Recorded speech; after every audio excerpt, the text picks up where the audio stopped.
Hello there, it's Fiona from Weekly Sewing Bee. Now, at the minute my sister's having a bit of a clear out, and when we were children we were both given a sewing box. Here's mine, I know.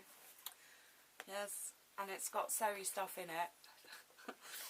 It's actually got tools in there and a mirror. Anyway, we were given sewing boxes, and she's got my mother's now, so she doesn't want this. But I thought, well, what I'll do is I'll kind of try and refurbish it for my spare room, so if she ever stays over then she can have it. Now, I don't think there's much point in keeping quite as much wool. What I'll do is I'll sort out maybe one ball, and then I can put a couple of knitting needles in and maybe some other things, just so that she's got something to do. And of course, you know, all the normal things like a needle and thread. Okay, so yes, get rid of the wool. There are also some patterns in here and some buttons, so I'll leave those. Alright. Now, you don't see these anymore, but they used to be in hotels all the time, and they're like little emergency kits, and I think this one has got quite a few emergency kits in. So I'm going to leave that in there because it's a nice memory. Now, this tray, my tray didn't last quite as long as hers. It only takes cotton reels that are the old size.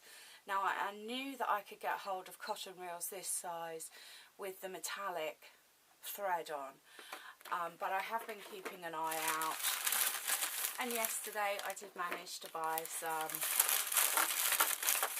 threads. I know, I was a bit surprised, and the shopkeeper was as well, but I got so excited because they were, I think, 25p each. So yeah, and I've got some snippers. These are great. If you can't afford sewing scissors, then just get these. These are brilliant. So I'll leave one of them in there for myself and emergencies as well, and obviously a couple of other bits of stitch bitter. But that's not irrelevant at all. I'm sort of waffling. So how do we replace this trim? Now, it doesn't seem to be much wrong with this trim, but it does need to be re-glued, and amazingly simple. So all I have here is some generic fabric glue, and I am going to, I'll give it a little squeeze and then I'll drag it along because I don't want big globs. And then I'll place this over there.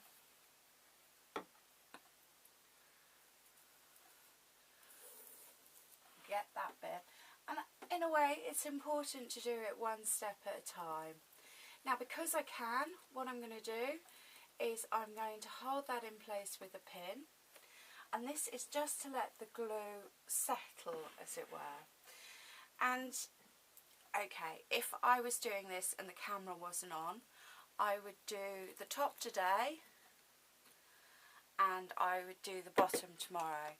This is so that it doesn't all stick together in a great big pile.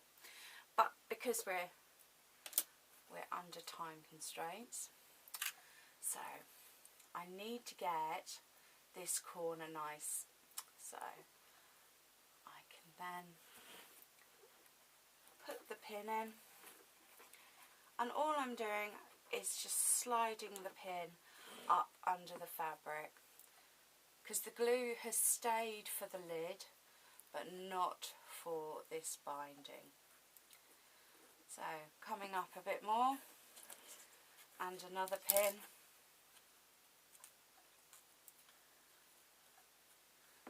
and now out of the two jobs, that's the difficult one. This one, you can't pin it, but you can ease it round, and as it has a little bit of a give in it, then we can push the excess fabric so it curbs nicely. We don't want any puckers. But because it hasn't got this padding, then I won't be able to pin it quite as easily. I can attempt to, and I plan to. And then if we were doing it over the course of 2 days, I would use the weight of the lid to hold this in place. So, I know. Now this glue will dry clear, and whereas, yeah, if we were making felt toys, I would say please sew it, because the glue goes yicky after a couple of years. And if you were making Christmas decorations, then you may only be using them for a couple of weeks and then putting them away. But you'd want to take them out next year, probably more than a couple of years, I would hope. So I would say not to use glue. But this is upholstery glue, so we have to. You know, we've got no choice. Okay, so that's there and pinned. These pins are all sticking out, so they're nice and dangerous. And I'm just going to finish the lids. So let's put it round where we can both see.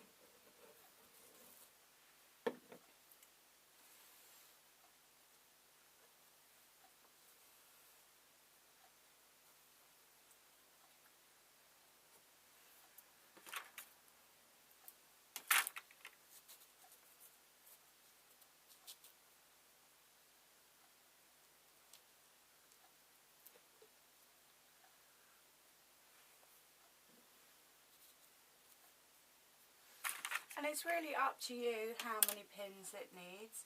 It should sort of dictate that it needs a pin there or not. And we are curbing on an angle, so we are sort of fighting gravity. This isn't a tacky glue, this is just a clear glue. So, and I am trying not to get any glue on the outside of the braiding. Obviously I failed, but it should dry okay. Now we need to leave this somewhere safe. We need it to be in a fairly well ventilated room, or, you know, like I wouldn't leave it in your bedroom overnight. And we need to ventilated warm room, let it dry. I think 24 hours actually. It doesn't really say on the glue packet, but the longer you can leave it, the better. And then I'm going to take the pins out very carefully, and hopefully I'm one step closer to refurbing a very old, sewing box. Thanks for watching.